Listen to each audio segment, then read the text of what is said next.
네, 지난주까지 저희가 로마서 8장을 마쳤습니다.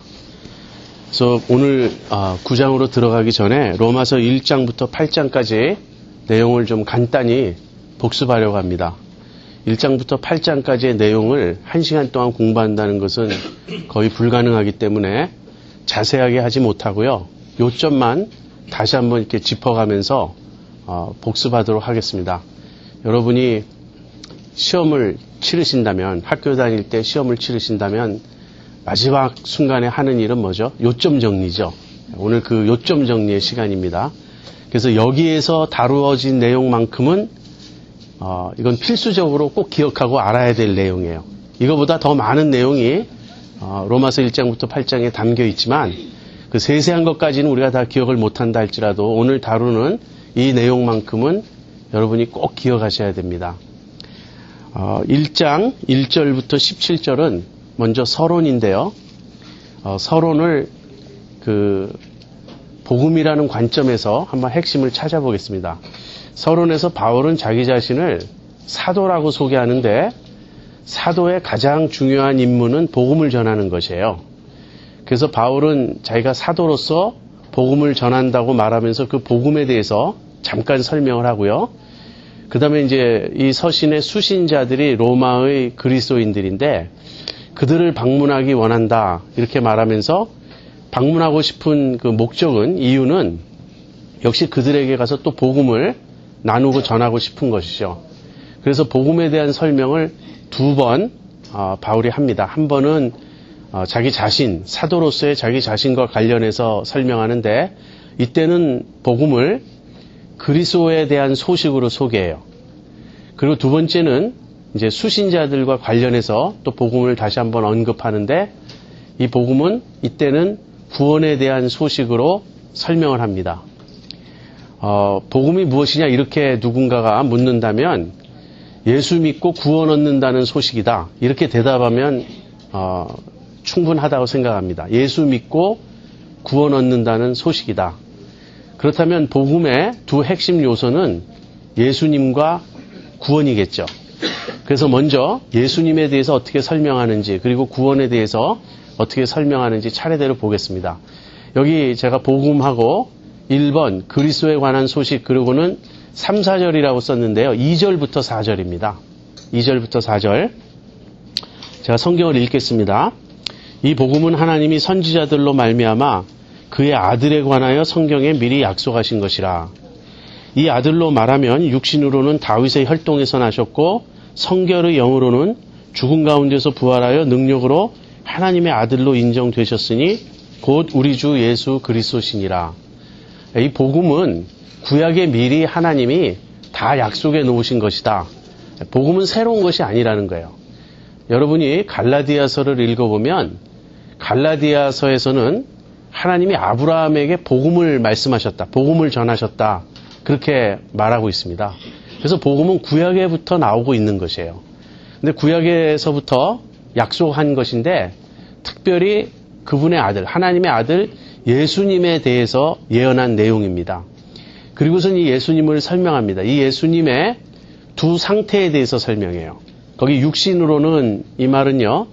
예수님이 낮아지신 상태예요. 예수님이 하나님의 아들이신 예수님이 성육신하셔서 낮아지신 상태를 말하는데 이때는 다윗의 혈통에서 나셨다는 거예요. 그 다음에 여기 성결의 영으로는 이라고 말할 때는 그것은 성령으로는 또는 성령이라는 그 영역 안에서는 그런 뜻이에요. 성결의 영으로는 부활하여 하나님의 능력 있는 아들로 인정되셨다. 이것은 예수님의 높아진 상태를 의미합니다. 다시 말해서 여기 능력으로라는 말이 부사가 아니고 형용사라는 거예요. 예수님이 하나님의 아들이 아니셨던 적은 없어요. 그러나 낮아지신 상태에서는 능력 있는 아들의 모습이 아니었어요. 그때는 약해지신 모습, 낮아지신 모습이었어요. 그러나 부활하셔서 높아지신 그 상태는 예수님이 능력 있는 하나님의 아들의 그 모습을 이제 찾으신 거죠. 그래서 이 예수님의 두 상태를 바울은 말합니다. 복음은 예수님에 대한 것인데 예수님은 낮아지셨다가 높아지신 분이다. 왜 낮아지시고 그 다음에 왜 높아지셨을까요?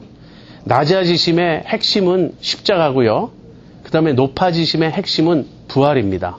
다시 말하면 우리의 죄를 해결하시기 위해서, 우리를 구속하시기 위해서 십자가를 지시고 또 부활하시는 그 구속 사역을 위해서 예수님이 오셨다가 하나님께로 돌아가셨다는 그 얘기예요.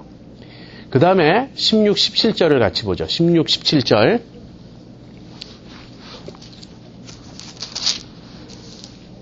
내가 복음을 부끄러워하지 아니하노니 이 복음은 모든 믿는 자에게 구원을 주시는 하나님의 능력이 됨이라.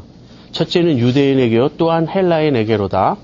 복음에는 하나님의 의가 나타나서 믿음으로 믿음에 이르게 하나니 기록된 바 오직 의인은 믿음으로 말미암아 살리라 함과 같으니라.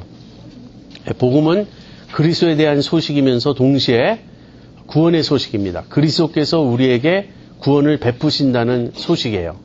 그런데 누구에게 구원을 베푸시는가? 모든 믿는 자에게.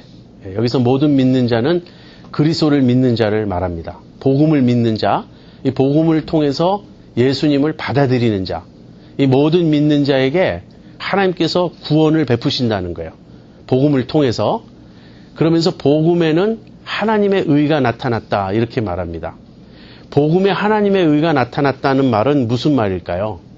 제가 여러 번 설명했습니다. 이것은 칭의라고. 무슨 말이냐면 복음에는 우리가 하나님으로부터 의롭다고 여김을 받을 수 있는 그 길이 있다는 거예요. 근데 이 하나님의 의를 무엇과 대조하면 쉽게 이해할 수 있냐면 율법에 나타난 하나님의 공의와 대조하면 쉽게 알 수 있어요. 율법도 하나님의 의를 보여주죠. 율법에 나타난 하나님의 의는 무엇이죠? 하나님께서 우리에게 요구하시는 바른 삶의 길이에요. 하나님과 이러이러한 순종을 통해서 하나님과 바른 관계를 맺을 수 있다고 말하는 것이 율법인데, 우리가 율법을 지키지 못하기 때문에 율법을 통해서는 의롭다함을 받지 못합니다. 오히려 율법을 통해서는 정죄를 받게 돼요. 우리가 율법을 못 지키니까. 그런데 우리를 정죄하는 그 의는 하나님의 공의라는 거예요. 하나님이 의로우셔서 죄인을 정죄하시고 심판하시고 죄인을 벌하시는 것이 율법에 나타나 있어요. 흔히들 율법을 구원의 길로 오해합니다. 이것은 거의 세계 보편적인 현상이에요. 무슨 말이냐면 그 율법은 다양한 형태로 우리가 생각해 볼 수 있는데 그것이 도덕이었든지 양심이었든지 무엇이었든지 간에 착하게 살라, 의롭게 살라, 그러면 구원을 받을 것이다. 그런데 기독교는 그와 전혀 다른 소식을 전합니다. 그 길은 데드 엔드라는 거예요. 율법을 지키는 것은 물론 당연히 우리가 해야 할 의무이지만 우리는 율법을 지킬 수 없다. 그래서 무엇이 필요하죠? 그래서 구세주가 필요한 것이고 구세주로 오신 그리스도에 대한 소식이 복음인 거예요. 그래서 복음에는 하나님의 의가 나타나 있는데 이 하나님의 의는 죄인을 믿음으로 말미암아 값없이 의롭다고 여겨주시는 칭의라는 것입니다. 이것이 이제 복음의 두 핵심이에요. 복음은 그리스도에 대한 소식이고 구원에 대한 소식입니다. 그런데 이 복음이 잘못 전해질 수 있어요. 복음이 왜곡될 수 있습니다. 어떤 식으로 왜곡되는가? 요즘 현대교회에서 우리가 많이 보는 현상인데요. 복음이 그리스도에 대한 소식이라면 그리스도가 우리 죄를 위하여 죽으셨을 뿐 아니라 부활하셔서 만유 위에 뛰어나신 주님이 되셨다는 여기까지 말해야 돼요. 그런데 우리가 흔히 듣는 복음은 어떤 것이죠? 예수님이 십자가에서 우리 죄를 담당하신 구세주가 되신다. 거기서 그치는 거예요. 그래서 예수님에 대한 이 복음의 선포도 우리가 절반만 들어요. 언제나 우리가 예수님이 우리를 위해 죽으셨다. 거기까지만 우리가 듣는 거예요. 물론 부활하셨다라는 걸 부인하는 건 아니에요. 인정하는데 그 부활의 의미를 우리가 충분히 모른다는 거예요. 부활의 의미는 예수님이 이제 주님이 되셨다. 하나님의 능력 있는 아들이 되셨다는 거거든요. 그래서 우리가 복음을 믿는다고 말할 때는 바로 우리를 위해 죽으셨을 뿐 아니라 부활하셔서 이제는 만유의 주 되신 그 예수님을 믿는 거예요. 이렇게 믿지 않으면 그 복음은 불완전한 것이고 절반의 복음입니다. 또 또 구원에 대한 소식도 마찬가지예요. 복음이 우리를 구원하는 그 구원의 소식이라면, 구원의 능력이라면 그 구원이 담고 있는 것은 무엇이죠? 우리를 의롭다 하고 또 동시에 우리를 의롭게 만드는 것입니다. 칭의만이 아니고 칭의에 뒤따라서 성화, 우리가 실제로 변화되는 이 성화가 함께 와야 한다는 것이에요. 근데 오늘날 우리가 복음을 접할 때, 구원에 대한 소식으로 접할 때는 또 칭의까지만 우리가 듣게 돼요. 우리 죄 용서함 받았다는 것, 이제 죽으면 천당 갈 수 있다는 것. 근데 그것이 전부가 아니죠. 그것이 포함되지만 복음이 우리를 구원하신다고 말할 때는 우리가 이제 그 본문을 더 깊게 보겠지만 로마서 4장에서 그 설명이 끝나지 않고요. 로마서 8장까지 이어져요. 그리고 8장에 가면 무슨 내용이 나오죠? 우리의 구원의 완성이 나오고 있어요. 그 완성은 하나님의 아들의 형상을 본받는 것입니다. 그래서 여러분이 복음을 생각하실 때는 앞으로는 이제 항상 두 가지를 생각하세요. 그리스도 그리고 구원. 근데 그리스도에 대한 복음의 설명은 낮아지실 뿐 아니라 높아지신 분이다. 우리의 십자가를 지신 우리의 구세주이실 뿐 아니라 부활하셔서 우리를 다스리시는 주님이시다. 이걸 다 생각하셔야 되고요. 구원에 대해서 기억해야 될 것은 우리가 의롭다고 함을 받는 칭의뿐 아니라 실제로 의로워지고 거룩해지는 성화가 포함된다 하는 것입니다. 자, 여기까지가 이제 서론이에요. 그리고 본론은 1장 18절부터 이제 시작되는데 1장 18절이 하나님의 진노로 시작돼요. 하나님의 진노가 불의로 진리를 막는 모든 사람들의 경건치 않음과 불의에 대하여 하늘로부터 조차 나타난다. 이제 그 하나님의 진노가 이 8장 39절, 이 로마서 전반부의 이제 마지막 절에 가면 하나님의 사랑에서 끊을 수 없다는 하나님의 사랑으로 바뀌어 있다 그랬죠. 그러니까 그 중간에 이제 어떤 일들이 일어난 것을 우리가 알아야 돼요. 왜 하나님의 진노가 하나님의 사랑으로 바뀌게 되었나? 근데 이제 하나님의 진노를 말한다면요, 그것은 인간의 죄의 문제를 이제 다루는 것입니다. 그 죄의 문제가 1장 18절부터 3장 20절까지 나와요. 그래서 이제 두 번째로 우리가 살펴볼 그 덩어리는 1장 18절부터 3장 20절입니다. 그런데 1장 18절에서 먼저 1장 마지막 절까지 첫 번째 부분은 이방인의 죄를 다루고요.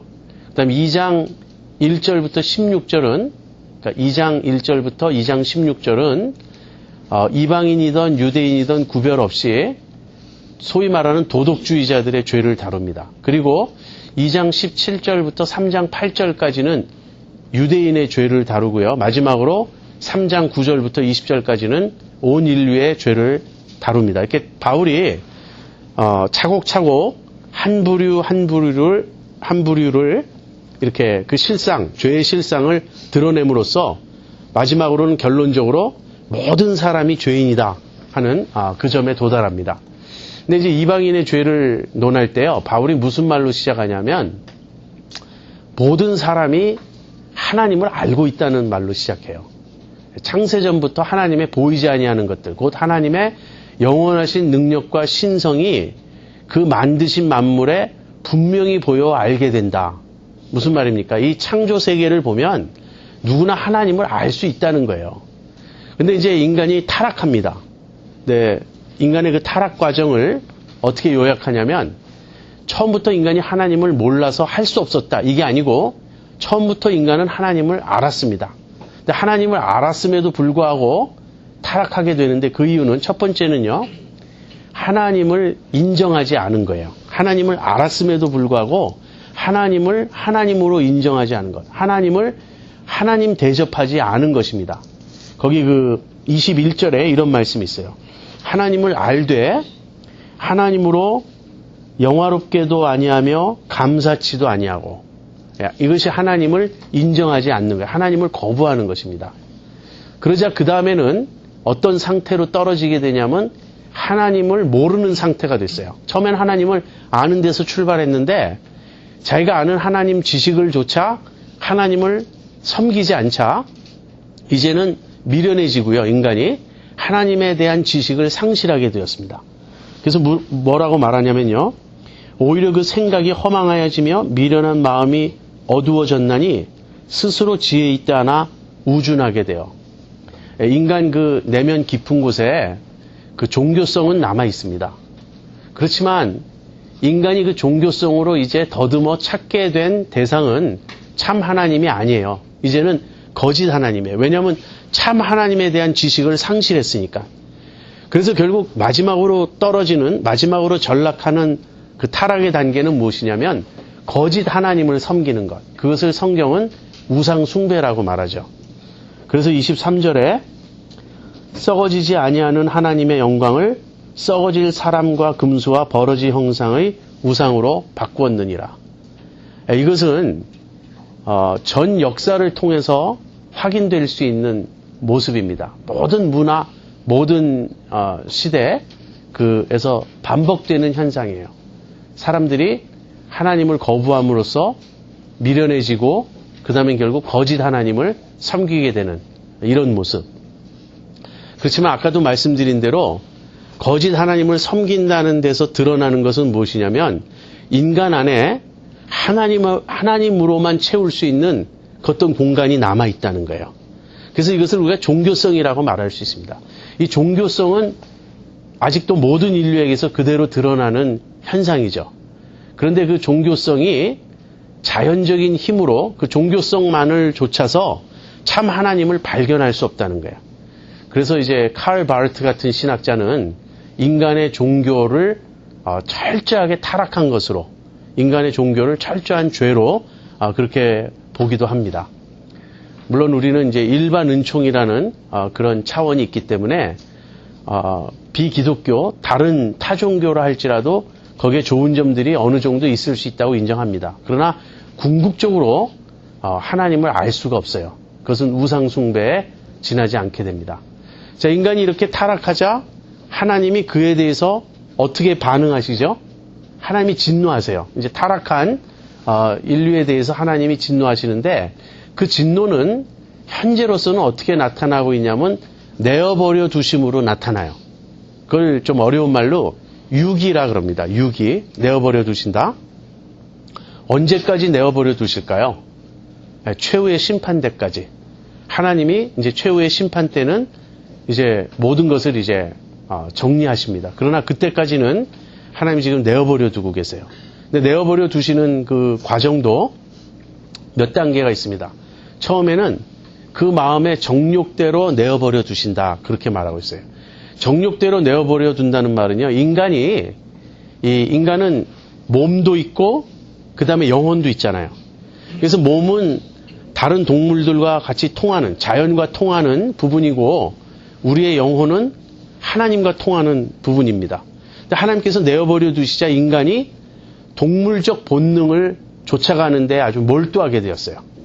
그래서 여기 마음의 정욕이라는 것은 그 인간에게 주어져 있는 육체적 본능을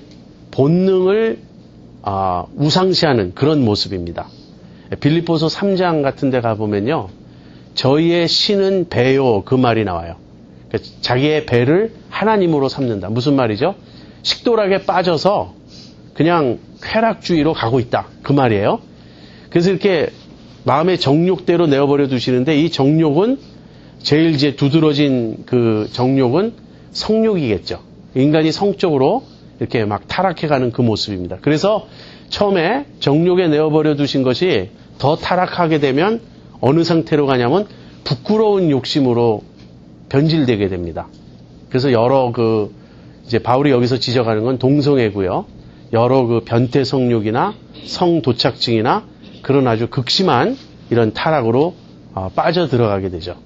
그 다음에는 저희가 그 마음에 하나님 두기를 싫어하매 28절에 마음에 하나님 두기를 싫어한다 하는 말이 위에서 인간의 그 타락 과정 중에서 하나님을 거부하고 하나님을 인정하지 않는 그 모습입니다. 그래서 그들을 그 상실한 마음에 무슨 말이냐면 하나님에 대한 지식이 없는 그 마음에 하나님이 내어버려 두셨어요.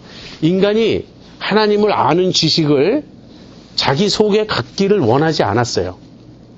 그러자 하나님이 그렇다면 하나님 없는 지식 상태에 머물라고 내어버려 두신 거예요. 아까 인간의 타락 과정에서 하나님을 인정하지 않자 그 다음에는 하나님에 대한 지식을 상실했다 그랬죠.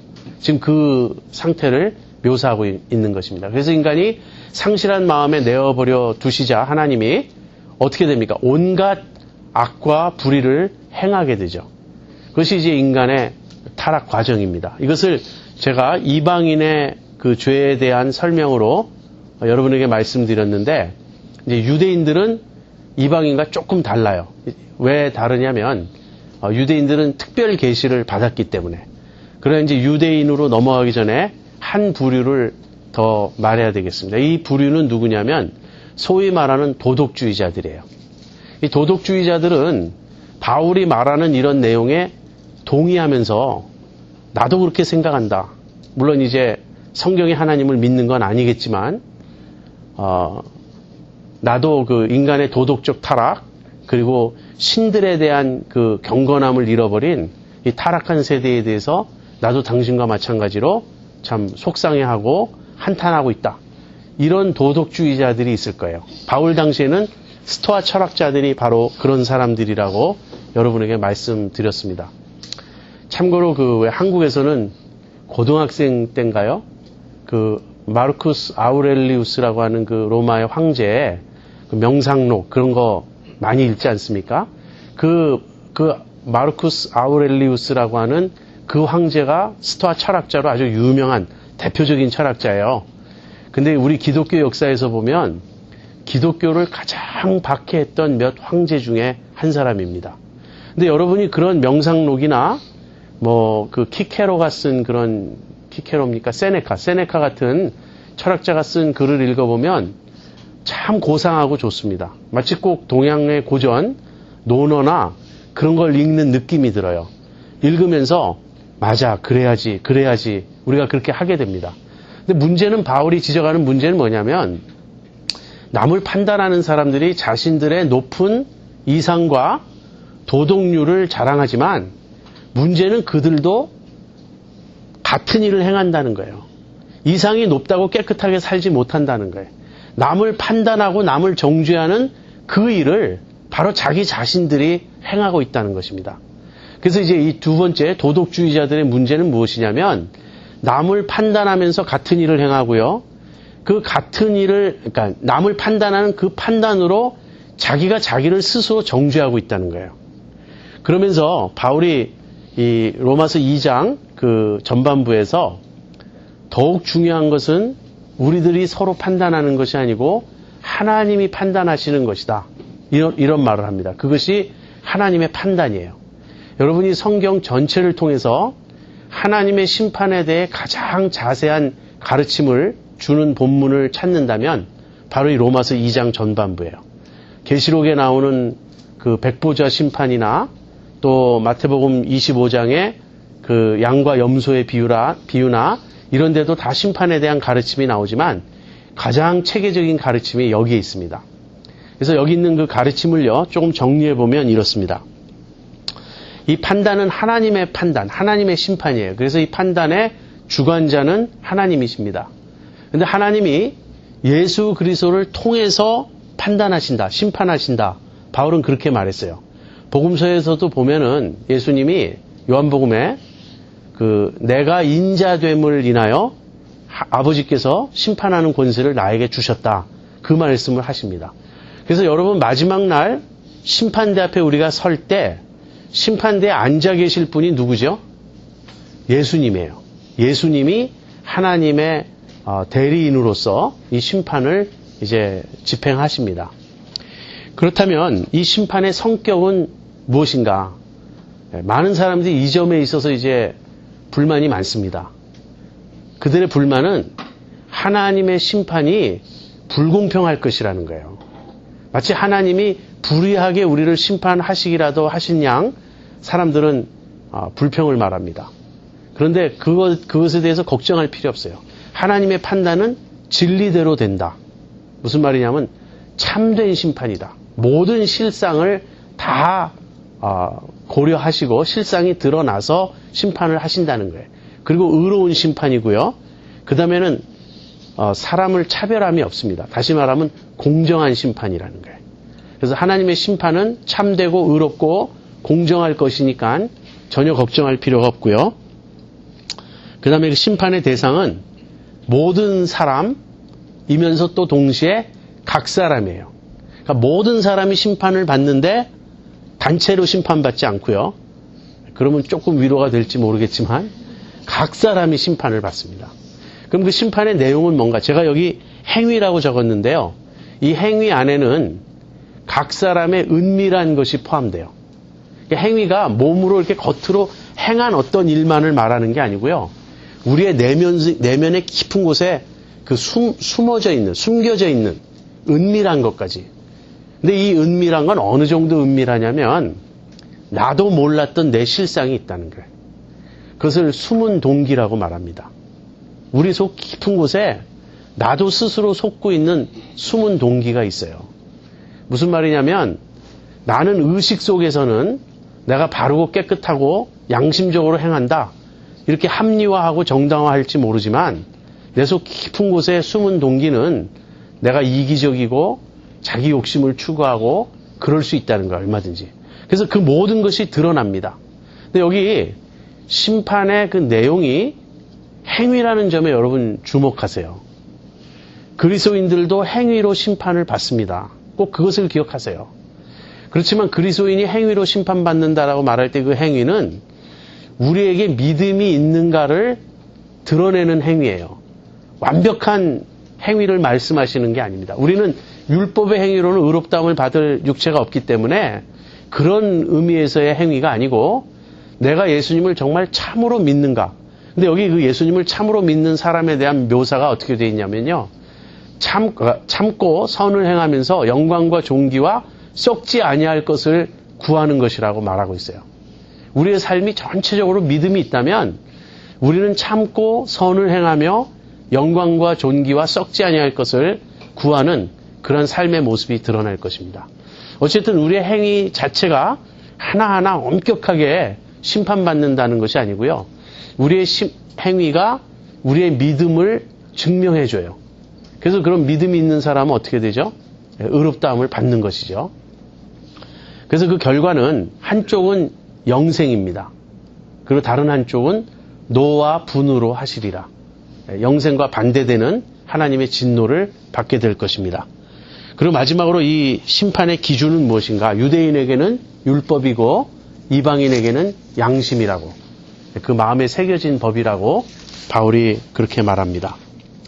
자, 지금까지 우리가 이방인의 죄를 다루었고요. 그 다음에 도덕주의자들의 죄를 다루었습니다. 그 다음에 이제 세 번째 부류는요, 유대인이에요. 2장 17절부터 3장 8절까지입니다. 근데 문제는 유대인들도 마찬가지다는 거예요. 유대인들은 무엇을 가장 자랑했죠? 율법입니다. 유대인들은 율법을 자랑했어요. 우리에겐 율법이 있다.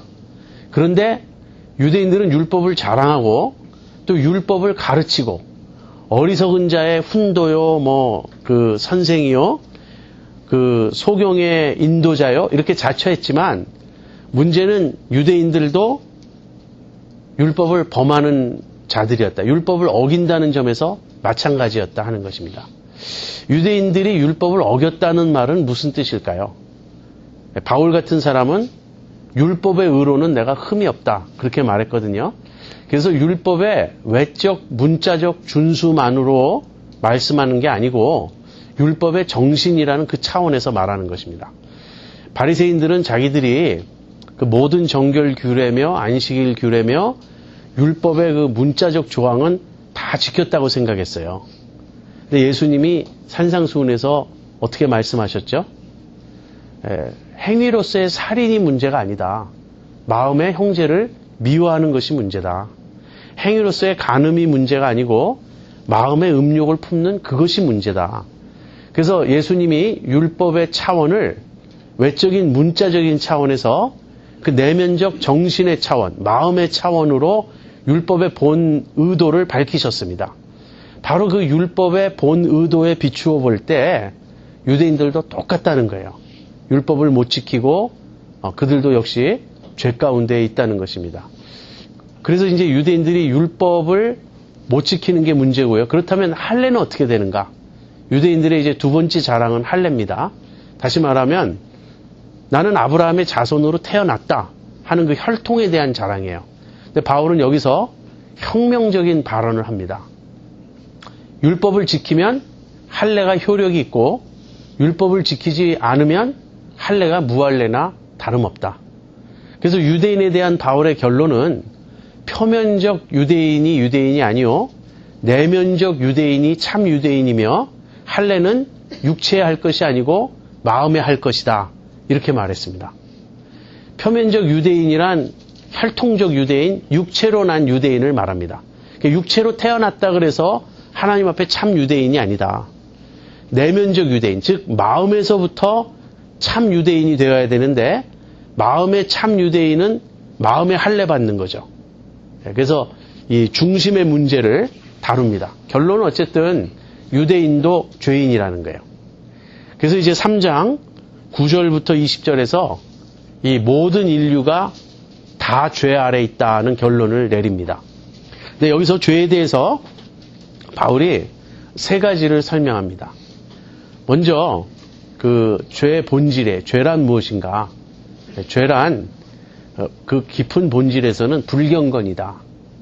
무슨 말이냐면 하나님을 찾는 자도 없고 그 마음에 하나님을 두려워함이 없고 선을 행하는 자가 없나니 하나도 없다. 다 치우쳐 한 가지로 무익하게 되었다. 그래서 이 죄는요, 많은 사람이 죄를 자꾸 행위로 어떤 잘하고 못하는 그런 행동의 차원으로 죄를 보고자 하는데 바울이 지적하는 죄는 성경이 지적하는 죄는 근본적으로 방향성의 문제입니다. 하나님을 향하여 살지 않고 하나님을 등지고 내 마음대로 살고자 하는 하나님을 찾지 않고 하나님을 두려워하지 않는 바로 그 불경건함에 죄의 본질이 있다는 것이에요. 그 다음에는 바울이 여기 죄에 대한 그 여러 묘사가 그 다음에는 이제 죄의 보편성을 다루겠습니다. 바울은 헬라인이나 유대인이나 다 모든 사람이 그 죄 아래 있다. 그리고 율법의 행위로는 의롭다함을 받을 육체가 없다. 이렇게 말했습니다. 그래서 죄의 보편성이란 무슨 말이냐면요. 모든 사람이 죄인이다 하는 것이에요. 일부 극악무도하게 타락한 그런 사람들이 죄인이 아니고 그런 사람들뿐 아니라 온 인류가 다 죄인이다. 다 죄 아래 있다. 3장 23절에는 아주 유명한 말씀이 있죠. 모든 사람이 죄를 범하였음에 하나님의 영광에 이르지 못하더니. 결국 하나님이 죄인이라고 규정하시는 근거는요. 또는 그 기준은 하나님의 완전하심이에요. 하나님의 영광이에요. 하나님의 영광에 이른 유일한 분이 예수님이십니다. 그래서 우리의 구원의 완성은요. 이제 하나님의 영광으로 회복되는 거예요. 하나님의 영광으로 회복된다는 말은 하나님처럼 우리도 온전해질 것이라는 말입니다. 마지막으로 전적 타락이라는 가르침이 있어요.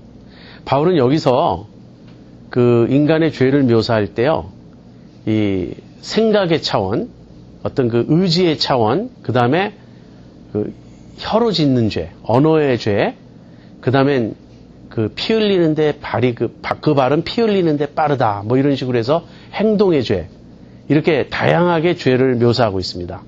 그래서 여기서 우리가 그 끄집어낼 수 있는 결론은 무엇이냐면 죄는 인간의 전 영역에, 전 인격과 전 삶의 영역에 두루 퍼져 있다 하는 것이에요. 이것이 전적 타락의 의미입니다. 전적 타락이라는 말을 이제 C.S. 루이스 같은 사람도 그걸 오해했어요. 그분의 글을 읽어보면 자기가 전적 타락을 믿지 않는다 이렇게 말해요. 그 이유는 인간이 참으로 전적으로 타락했다면 인간 자신이 타락한 사실을 조금도 알 수 없다 이렇게 설명합니다. 그런데 그 C.S. 루이스는 전적 타락을 인간이 더 이상 타락할 수 없을 정도로 완전히 타락했다 그 말로 이해하고 있어요. 그러나 개혁주의 신학자들은 그런 의미로 쓰지 않습니다. 여기서 전적 타락이라는 말은요. 타락의 심도, 그러니까 타락의 깊이가 아니고 타락의 범위를 의미합니다. 무슨 말이냐면 인간의 어떠한 영역도 인간의 어떠한 부분도 타락의 영향에서 자유로운 부분이 없다는 것이에요. 우리의 생각도 거기에 타락의 흔적이 있습니다. 그렇죠? 내 생각에 많은 부분이 얼룩져 있죠. 죄로. 내가 아무리 깨끗한 생각을 한다고 해도 그 생각조차 하나님 앞에 완전하지가 않아요. 우리의 감정은 어떻습니까?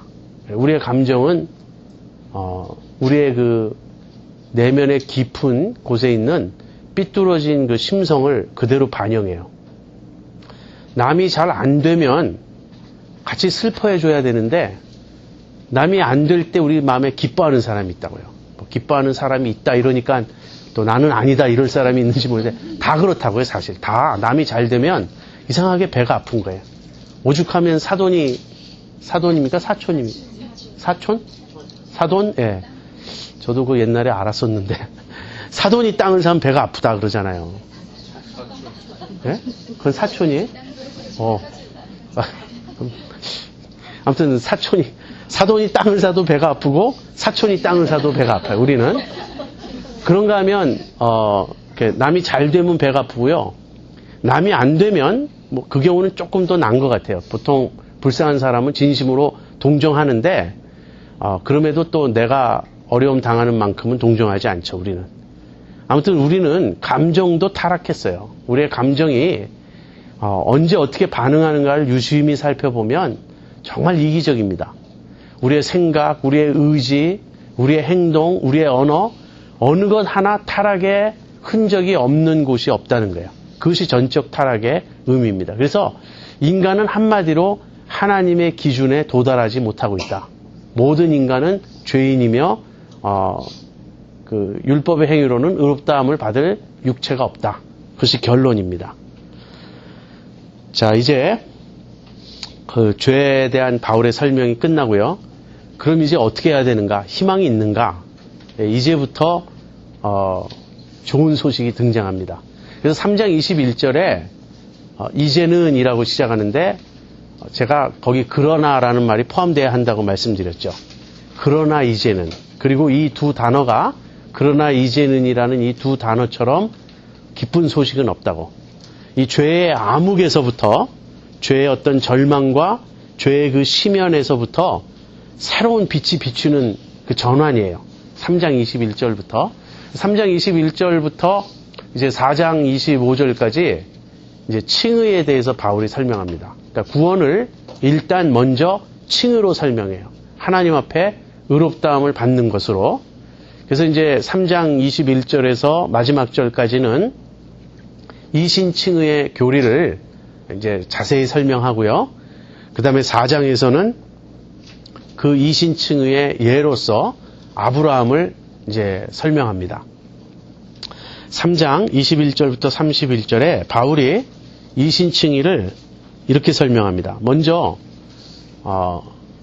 이 의롭다함을 받는 이 칭의의 원천은 무엇인가? 그러니까 궁극적으로 우리가 칭의를 받는 궁극적인 이유는 어디에 있는가? 그것은 하나님의 은혜라는 거예요. 여기서 칭의를 우리가 구원과 이 동의어로 사용해도 됩니다. 그러니까 우리가 구원받는 거는 궁극적으로 무엇에 의해서 구원을 받는가? 그렇게 말하면 대답은 은혜라는 거예요. 하나님이 값없이 우리를 받아주신 것, 우리를 의롭다고 여겨주신 것, 우리를 구원해 주신 것입니다. 그런데 이 은혜를 우리가 받아들이는 그 수단, 통로 또는 받아들이는 손이 무엇이라 그랬죠? 그게 믿음이라 그랬어요. 그러니까 믿음과 은혜 중에 더 궁극적인 원인은 무엇입니까? 은혜예요.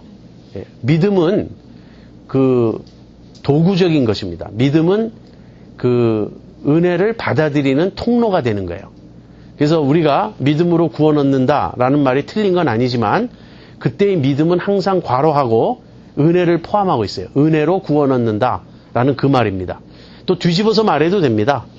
은혜로 구원 얻는다라는 말에는 항상 믿음이 괄호 안에 들어가 있어요. 그래서 믿음은 수단이고 은혜는 원천이에요. 그렇다면 은혜와 믿음만으로 충분한가? 그렇지 않죠.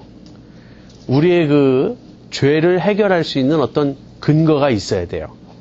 만약에 하나님이 죄인인 우리를 그냥 의롭다고 선언하시면 무슨 문제가 발생하죠? 하나님 그분이 불의한 자가 돼요. 성경에서 특히 구약에서 하나님이 가장 미워하시는 몇 가지를 말할 때 그 중에 하나가 재판에서 불의한 것을 하나님 굉장히 미워하십니다.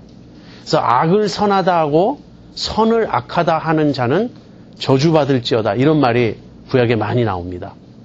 하나님은 재판 때 사람의 낯을 보지 말라고, 재판은 하나님께 속한 것이므로 너희는 반드시 공정하게 죄인은 죄인으로 선언하고 의인은 의인으로 선언하고 악은 악이라고 말하고 선은 선이라고 말하라는 거예요. 그러한 하나님이 죄인인 우리를 의롭다고 말씀하시면 하나님 자신이 불의한 자가 되잖아요. 그래서 하나님은 우리에 대한 심판을 하실 수밖에 없습니다. 우리의 죄에 대해서 하나님은 진노하시고 그 죄에 대한 형벌을 부과하실 수밖에 없어요. 그런데 우리가 그 죄에 대한 형벌을 받으면 우리를 구원할 길이 없잖아요. 우리가 그것으로 끝나잖아요. 하나님 심판을 받으면. 그래서 하나님이 마련하신 칭의의 근거가 있어요. 이것을 근거해서 우리를 의롭다고 하시면 하나님 자신도 여전히 의로우신 분이 되고요. 우리도 의롭게 될 수 있는 길이 있어요. 그 근거가 뭐죠? 바로 예수님의 십자가예요. 그리스도의 피로, 그 피로 말미암는 화목제물로 예수님을 삼으셨다. 그런 말이 나와요. 그래서 화목제물이라는 말은요, 여러 가지 해석이 있지만 이 죄에 대한 하나님의 진노를 풀어버리는 걸 의미합니다. 하나님의 그 진노, 아까 우리 앞에서 나왔죠? 하나님의 진노의 문제. 근데 하나님의 진노가 어떻게 하나님의 사랑으로 바뀌느냐, 이 질문을 했죠? 여기에 그 핵심적인 답이 있어요. 하나님의 진노가 예수님 위에 쏟아부어졌습니다. 예수님이 십자가에서 화목제물이 되셔서 하나님의 진노를 다 받으셨고, 그 결과 하나님은 더 이상 우리에 대해서, 그러니까 예수 믿는 우리에 대해서 어떻게 반응하십니까? 더 이상 진노하지 않으세요. 왜냐하면 죄에 대한 진노를 다 쏟아 부으셨으니까. 그럼 이제 우리를 어떻게 대하십니까? 우리를 사랑으로 대하시는 거예요. 이 일이 어떻게 이루어지냐면요, 아까 그 믿음이라는 거기에 비밀이 있습니다. 나중에 더 설명이 나오는데, 우리가 믿음으로 그리스도와 연합한 자가 돼요. 믿음으로 그리스도와 연합하면 그리스도에게 일어난 일이 다 우리에게 일어난 일이 됩니다. 그래서 이제는 하나님의 진노를 우리가 받은 자들이에요. 실제로는 그리스도께서 받으셨지만 우리가 하나님의 진노를 받았고 죄의 형벌을 우리는 받은 자들입니다. 그래서 하나님 앞에 우리의 옛사람은 죽은 존재가 된 거예요. 예수 믿고 나서 우리는 죄로 인해서 죽었고요. 이제는 새로운 존재로 사는 거예요. 부활한 존재로. 이제 그런 점들을 좀 이따 더 설명하겠습니다. 그래서 이것을 그 은혜로, 믿음으로, 그리스도의 피로 우리를 의롭다고 하셨어요. 그리고 이것을 믿음의 법이라 그럽니다. 그러니까 믿음으로 의롭게 되는 그런 길이에요. 여기에는 우리가 자랑할 수 없고요. 또 이 믿음의 법에는 차별이 없고요. 결론적으로 이 믿음의 법은 율법을 폐하지 않고 도리어 굳게 세운다. 바울은 그렇게 말합니다. 그리고 이제 4장에서 이 이신칭의의 예로 아브라함을 듭니다. 근데 아브라함의 그 예의 핵심은 무엇이냐면 창세기 15장 6절이에요. 창세기 15장 6절에 하나님이 아브라함에게 자손을 주시겠다는 약속을 해요. 하늘의 별처럼 많은 자손을 내가 네게 줄 것이다. 그래서 아브라함이 어떻게 반응하죠? 그 하나님의 약속을 믿었어요. 그래서 창세기 15장 6절에 아브라함이 하나님을 믿음에 하나님께서 이것을 그에게 의로 여기셨다. 그의 믿음을 그의 의로 여기셨다. 그런 말이 나와요. 자, 그렇다면 아브라함이 의롭다함을 받은 것은 믿음으로 의롭다함을 받았으니까 행위와 무관해요. 그죠? 행위가 아브라함이 뭐 한 게 없죠. 그냥 믿은 거죠. 그래서 아브라함은 행위로 의롭다함을 받지 않았고요. 그 다음에 할례로도 아니에요. 할례는 17장에 나와요. 그러니까 의롭다함을 받은 게 먼저지 할례가 먼저가 아니에요. 율법은 더더욱이 아니죠. 왜 그렇죠? 율법은 400년 후에 주어지잖아요. 그렇다면 아브라함은 믿음으로 의롭다함을 받은 거예요. 그리고 아브라함의 믿음은 어떤 믿음이었는가? 하나님을 믿은 것인데 그 하나님을 죽은 자를 살리시며 없는 것을 있는 것 같이 부르시는 분으로 믿었어요. 아브라함이 믿었던 그 믿음의 상황은 바랄 수 없는 중에, 그러니까 절망적인 그런 상황에, 왜냐하면 자기의 나이가 100세고 사라의 나이가 99세고 그래서 그 태가 죽은 것 같음을 알고도 믿었다. 그렇게 말하고요. 그 다음에 아브라함이 믿은 그 내용은 약속을 믿었어요. 말씀을 믿었고, 아브라함의 믿음의 성격은 흔들리지 않고 견고하여졌다, 확신했다 하는 것이고, 그 결과로, 믿음의 결과로 아들 이삭을 얻었을 뿐 아니라 칭의를 얻었어요. 그래서 이 아브라함의 예는 그대로 우리에게도 적용이 됩니다. 근데 이제 우리도 하나님을 믿는데 아브라함은 이삭을 살리실 것으로 믿었죠. 또 이삭을, 그러니까 사라가 그 태가 죽은 것 같지만 그 죽은 것 같은 사라의 태에서 아들을 주실 것을 믿었죠. 근데 우리가 믿는 하나님은 예수님을 죽은 자 가운데서 살리신 분으로 믿는 거예요. 그래서 이제 우리에게도 똑같이 칭의가 주어진다 하는 것입니다. 아브라함에게뿐 아니라 이제는 우리에게도, 그 아브라함의 믿음을 뒤따르는 우리에게도 똑같이 칭의가 주어진다, 이렇게 말합니다. 예, 이게 시간이 많이 가네요. 예, 이제 조금 더 간단한 요점 정리로 넘어가겠습니다. 예. 근데 괜찮아요. 왜냐하면 이 뒷부분일수록 기억이 좀 더 생생할 테니까. 5장부터 8장까지는 성화라고 제가 제목을 붙였습니다. 구원 얻은 이후에 어떠한 삶이 전개되는가 하는 것인데, 5장 1절부터 11절은 그 중에 이제 칭의의 결과예요. 근데 바울은 칭의의 결과를 현재적 결과, 미래적 결과 이렇게 나눠서 설명합니다. 현재적 결과는 이제 하나님과 평화한 관계가 되었고요. 이제는 은혜 안에 들어가 있게 되었어요. 하나님이 우리를 은혜로 대해 주신다는 것이고, 이제 영광의 소망을 가지고 즐거워하며 살게 되었다. 근데 이 소망에 대한 이 확신은 하나님께서 우리에게 그 보여주신 사랑 때문에 우리가 이 확신을 가질 수 있다 하는 것입니다. 그 하나님이 우리에게 보여주신 사랑은 객관적으로는 그리스도께서 우리를 위하여 죽으신 것이고, 주관적으로는 성령께서 우리 마음에 그 하나님의 사랑을 부어주신 것입니다. 그 다음에 칭의의 미래적 결과는요, 진노하심에서 구원받을 것이다. 무슨 말이죠?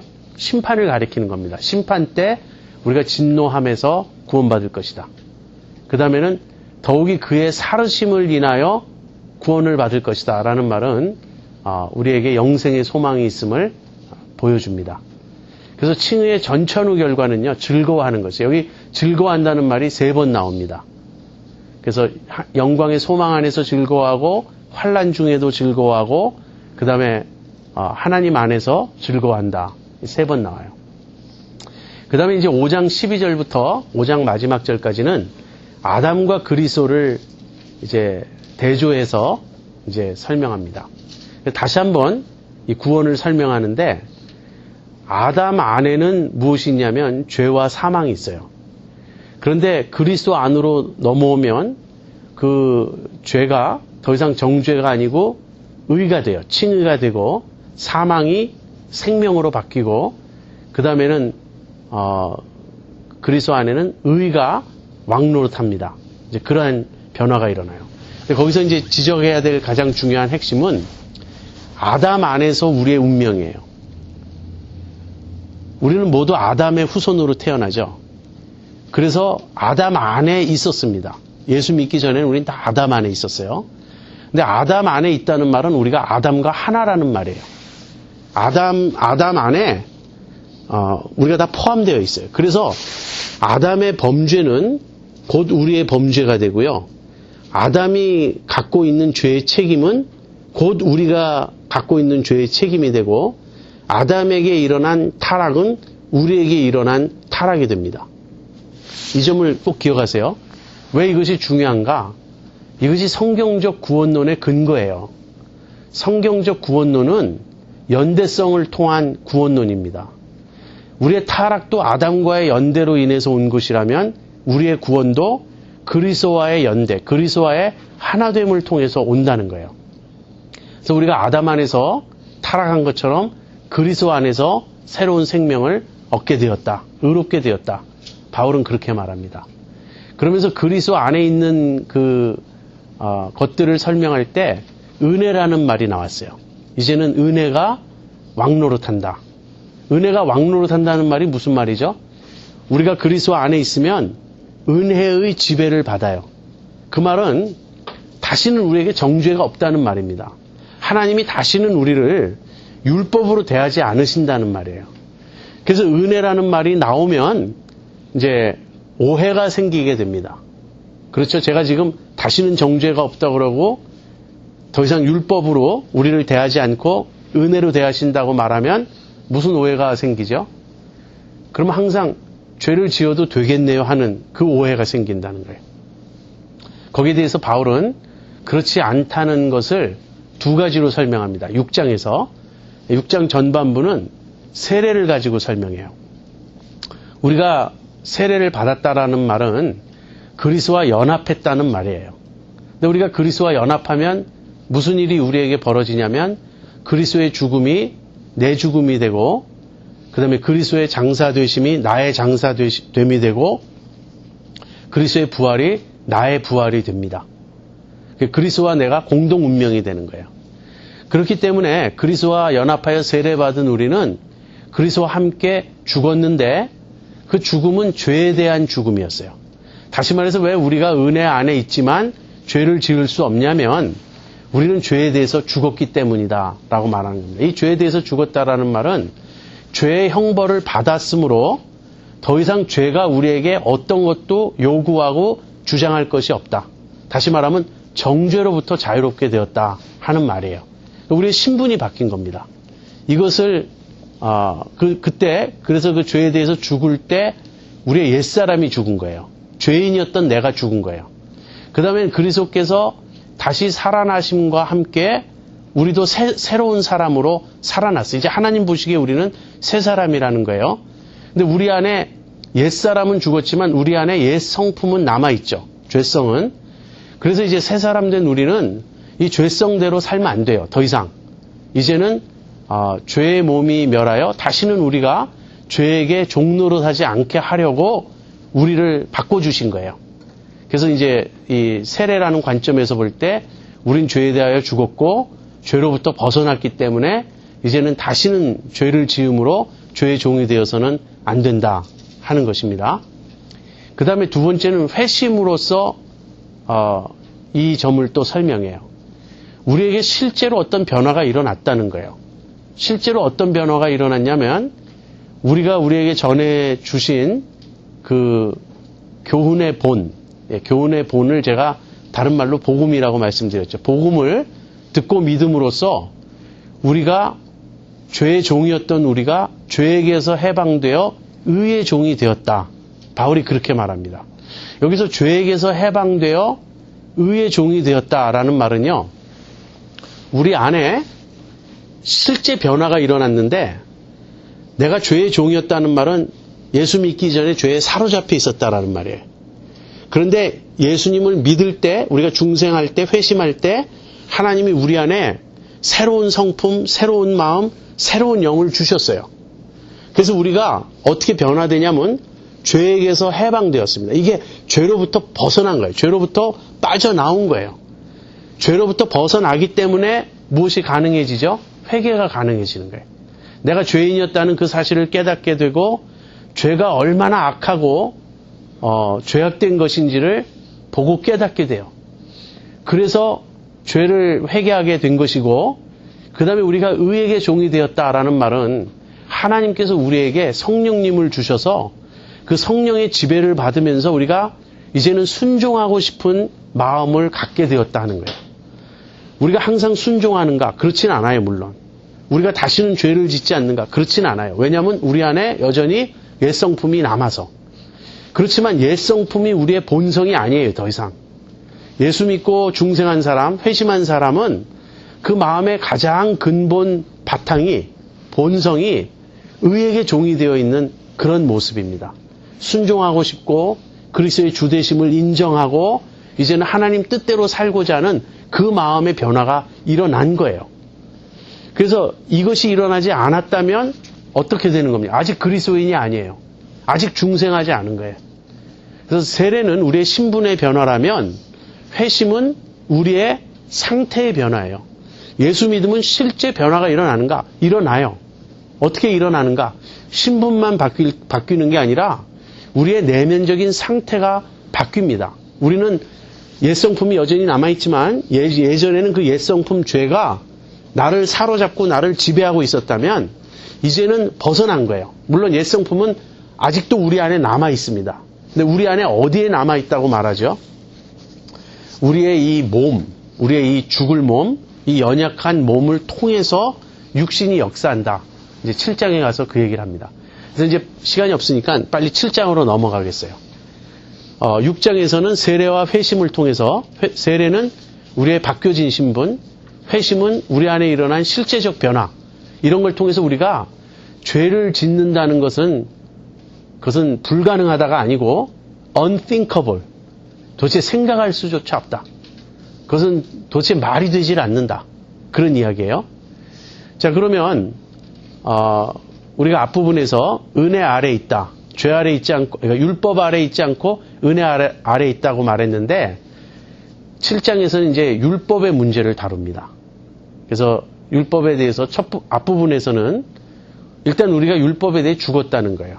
무엇을 통해서? 예수님의 몸을 통해서. 그 말은 예수님이 십자가에 죽으실 때 예수님이 죄에 대해서 죽으실 뿐 아니라 율법에 대해서 죽으신 겁니다. 그건 같은 말이에요. 죄에 대해서 죽었다라는 말과 율법에 대해서 죽었다라는 말은 같은 말이에요. 율법에 대해서 죽으셨다는 말은 율법의 모든 그 정죄를 받으셨으므로 또 율법이 부과하는 모든 형벌을 받으심으로써 이제는 율법이 더 이상 예수님께 아무것도 요구할 것이 없게 되었어요. 동시에 예수 믿는 우리에게도 아무것도 요구할 게 없게 되었어요. 시간이 없지만 잠깐 또 셀 수밖에 없는데, 여러분 장발장 얘기 아시죠? 레미제라블. 레미제라블 보면요, 그 장발장이 빵 하나 훔친 죄로 19년을 감옥에 갇혀 있습니다. 물론 이제 그동안 왜 19년이나 되냐면 자꾸 타러 가려고 했다가 그 형기가 길어진 거예요. 어쨌든 19년 만에 이제는 이제 감옥에서 나왔는데, 나오면 무엇을 해야 되냐면 항상 자기가 가는 모든 곳에서 자기가 그 죄수라는 그 일종의 그 뭐라 그러죠? 우리말로?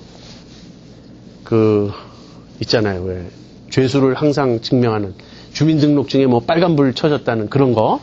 그걸 보여야 돼요. 그런데 문제는 그걸 보이면 여관에서도 안 받아주고요. 그걸 보이면 직업도 얻을 수가 없고 살아갈 수가 없는 거예요. 그러니까 그 당시 그 프랑스의 그 사회 구조, 사회 제도라는 것은 한 번 죄인이면 헤어날 길이 없어요. 비록 빵 하나를 훔쳤다 할지라도. 그런데 이제 장발장이 이제 어떤 신부님의 감화를 받고 새로운 삶을 사는데 결국 자기 신분을 속입니다. 신분을 바꿔요. 그래서 전혀 다른 이름으로 살아가는데 그 자베르라고 하는 그 형사가 끝까지 장발장을 추적하고 뭐 그런 일이 벌어지잖아요. 자, 근데 장발장은 거기서 빠져나온 후에도 죄의 형벌을 받았음에도 불구하고 자기가 죄인이라는 걸 항상 증명하고 다녔어야 돼요. 그렇기 때문에 인위적으로 자기의 신분을 바꾼 겁니다. 그것은 일종의 속임이죠. 그렇게 하면 그것도 또 죄가 돼요. 그러나 우리는 달라요. 우리는 감옥에서 나왔을 때, 우리가 형을 받고 나왔을 때 더 이상 율법에 대해 우리가 두려워할 필요가 없어요. 왜 그렇죠? 이미 형을 받았단 말이에요. 율법은 나에게 요구할 수 있는 것이 아무것도 없어요. 그게 죄에 대해서 죽었다는 말도 되고 율법에 대해서 죽었다는 말도 되는 거예요. 그래서 이제는 우리가 더 이상 율법 아래 있지 않습니다. 율법 아래 있지 않기 때문에 다시는 우리에게 정죄함이 없는 거예요. 그런데 여기까지 이야기하면 이제 바울이 지금껏 말한 율법은 굉장히 부정적으로 보인단 말이에요. 그래서 바울이 율법은 선하고 거룩하고 의롭고 신령하다. 율법이 거룩하고 신령하지 않으면 율법이 나를 정죄할 수 없죠. 그래서 율법이 거룩하고 완전해야 나를 정죄할 수 있지 않습니까? 그래서 바울은 율법 자체는 좋은 것이다. 이걸 인정해요. 문제는 율법의 기능입니다. 율법의 기능은 우리를 살리는 데 있지 않다. 바울이 깨달은 건 그거였어요. 왜냐하면 율법이 오면 율법이 죄를 충동하고 죄를 드러내고 죄를 정죄하기 때문에. 그러나 율법에 의해서 정죄를 받는 우리는 그리스도에게로 가서 구원을 얻게 됩니다. 그것이 율법이 하는 일이에요. 우리를 정죄하고 그 다음에는 그리스도에게로 우리를 인도하는 몽학 선생의 역할을 하는 거예요. 그래서 율법은 그 속성은 선한데 기능은 부정적인 역할을 통해서 우리의 구원에 기여합니다. 그리고 바울은 7장 후반부에서 이렇게 말해요. 문제는 율법이 아니고 우리 속에 있는 육신이라는 거예요. 율법이 나쁜 게 아니라 내 육신이 연약하여 율법을 지킬 수 없다는 거예요. 그래서 이제 7장 후반부에서는 바울이 자기 육신에 대해서 이제 갈등하는 내용을 담고 있는데 바울은 선을 행하기 원하지만 선을 행하지 못하는 자신의 모습에 갈등을 합니다. 그러다가 바울이 깨달아요. 선을 행하기 원하는 내 안에 죄가 함께 있는 것이다. 악이 함께 있는 것이다. 그런데 이 악을 어떻게 설명하냐면요. 내 지체 안에라는 말은 내 몸이에요. 내 몸 안에 한 다른 법이 있어서 내 마음의 법과 싸워 나를 사로잡는다. 이렇게 말해요. 그렇다면 지금 바울 안에 두 가지 법이 작용하고 있죠. 하나는 마음의 법이에요. 내 마음의 법으로는 하나님을 사랑하고 하나님께 순종하고 싶어요. 그러나 내 지체 안에 있는 또 다른 법이 나를 사로잡아요. 이게 죄의 법이에요. 그래서 두 가지 원리가 내 속에서 싸우고 있다는 것을 바울이 깨닫습니다. 근데 제가 아까도 회심 때 설명했지만 이 죄의 법과 그러니까 내 지체 속에서 역사하는 죄의 법과 그 다음에 내 마음의 법 중에서 어느 게 우리의 본성이라고요? 마음의 법. 주님의 뜻대로 살고 싶은 이게 우리의 본성이에요. 거듭난 사람은. 그렇기 때문에 이렇게 설명할 수 있습니다. 거듭난 사람도 죄를 짓는데 항상 죄를 지을 때 괴로워하면서 짓는 거예요. 거듭난 사람은 나쁜 줄 알면서 그렇게 해서는 안 되는 걸 알면서 죄를 지어요. 그런 의미에서 이런 묘한 역설이 이루어지는데 형성되는데 무엇이냐면 분명히 우리는 죄를 즐기는 마음이 있습니다. 그 말은 내가 주체적으로 죄를 짓는다는 거예요.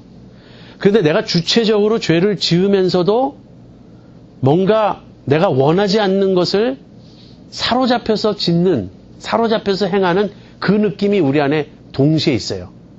그런 어떤 이중적인 그런 모습이 우리 안에 있습니다. 왜 그러냐면 두 가지 소원이 있기 때문에 그래요. 내 마음 깊은 곳에는 하나님의 뜻에 순종하고 싶은 소원이 있는데 그 소원을 자꾸 이렇게 거역하고 그 소원을 방해하고 그러면서 나를 사로잡는 또 다른 파워가 있어요. 죄 역시 파워입니다. 그래서 두 파워가 작용하기 때문에 우리가 죄를 지을 때는 어떻게 짓냐면 죄를 즐기면서 짓는 거예요. 사실은 하기 싫은 걸 막 억지로 끌려가는 게 아니라 하고 싶어서 죄를 지어요. 그런데 하고 싶어서 짓는 그 죄가 또 다른 차원에서 보면 하기 싫은 걸 하고 있는 거예요. 하고 싶지 않은 걸 하고 있는 거예요. 제 설명이 이해가 되십니까? 네. 이것은 경험해 본 사람은 다 이해할 수 있어요.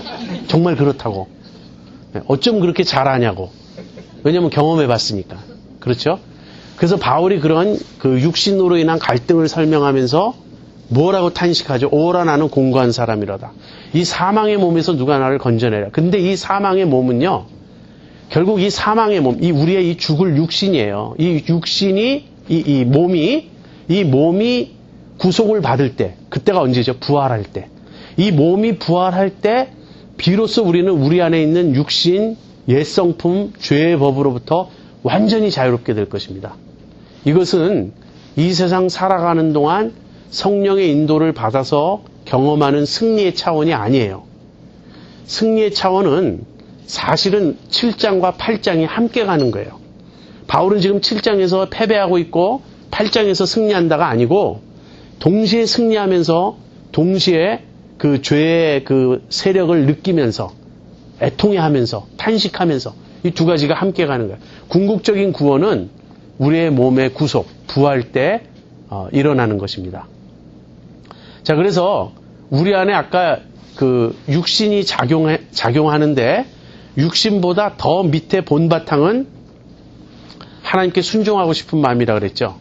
그것을 다른 말로 하면 우리 안에 성령이 역사하신다라는 이야기예요. 그래서 8장으로 가면 이제 성령에 대한 이야기를 합니다. 근데 성령께서 우리에게 어떤 일을 행하시냐면 우리를 해방하시고 그다음 우리 안에 내주하시고 우리를 인도하시고 우리를 양자 삼으시고 그다음엔 우리의 연약함을 도와주세요. 이런 일들을 성령께서 하십니다. 성령께서 우리를 해방하신다라는 말은 이제 생명의 성령의 법이 죄와 사망의 법에서 우리를 해방하였다. 더 이상 우리에게는 정죄가 없다. 그 말을 했어요. 그리고는 성령께서 우리를 해방하시는 것을 두 가지로 설명합니다. 첫 번째는 칭의예요. 거기 하나님께서 하나님의 아들을 죄에 있는 육신의 모양으로 보내셨어요. 이 말은 예수님이 성육신 하셨는데 진짜 인간의 몸으로 오셨지만 죄는 없으시다는 말이었어요. 그래서 육신의 죄를 정하사, 이 말은 그리스도의 십자가가 우리의 죄를 해결했다는 말이에요. 그 다음에 두 번째는 그래서 이제는 더 이상 육신을 좇지 않고 영을 조차 행하는 우리에게 율법의 요구를 이루어지게 하셨다. 그래서 우리가 어떻게 해방되는가? 죄로부터 해방되는 두 단계가 첫 번째는 그리스도의 십자가를 통한 칭의고요. 두 번째는 성령을 조차 행함으로써 율법을 실제로 지킬 수 있는 성화입니다. 그 다음에 우리 안에는 성령님이 거하세요. 성령님은 그리스도의 영이고요. 그리스도의 영이 없으면 그리스도의 사람이 아니에요. 성령님이 우리 안에 거하시면 우리의 몸은 죽은 것이에요. 아직까지는 죽을 몸입니다. 그러나 이 성령께서 우리에게 생명을 주실 것이기 때문에 부활 때 우리는 이 몸이 다시 살아날 것입니다. 그러면 그 사이에 부활 때까지 우리는 어떻게 살아야 되는가? 우리 안에 거하시는 성령의 인도를 좇아 살아야 돼요. 이 성령의 인도를 좇아 사는 것을 다른 말로 이야기하면 내가 성령님을 좇아 육신을 쳐서 복종시키고 몸의 행실을 죽이는 것입니다. 그래서 이렇게 성령의 인도를 좇아 사는 사람을 하나님의 아들이다 이렇게 말해요. 왜냐하면 성령님은 양자의 영이시기 때문에. 무슨 말이냐면요. 하나님이 우리 안에 성령님을 보내셔서 우리를 양자 삼으셨다는 거예요. 근데 성령님은 아들의 영이죠. 예수님의 영이에요. 그러니까 아들의 영이신 성령님이 우리 안에 오시면 우리가 양자가 되는 거예요. 그래서 성령님이 우리 안에 오셔서 무슨 일을 하시냐면 우리로 하여금 하나님을 아빠라고 부르게 하세요. 여러분이 기도할 때 진심으로 하나님께 하나님 아버지 부르실 수 있다면 그건 성령님께서 하신 일이에요.